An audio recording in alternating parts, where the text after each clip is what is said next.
If you want to download apps on Realme Note 70T, then in that case we can simply open the Play Store, which you can find in the home screen somewhere or in the app drawer.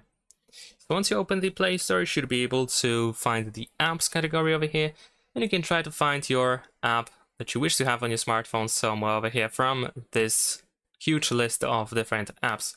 Of course, you can also try to find something more specific by, for example, going to categories over here at the top, and you can use one of these categories in order to find something interesting. Or if you know the name of the app that you wish to download, then of course we can go to search over here at the top, tap on the search field, and you can search for the app that you're looking for, of course. And you can either press install over here on the right side, or you can tap on the name of the app and find the install button over here.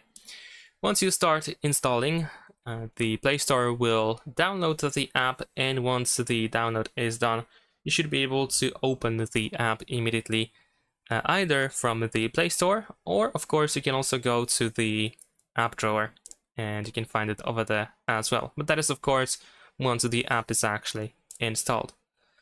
So it should be somewhere over here. And that's pretty much it. Thanks for watching, leave a like and subscribe.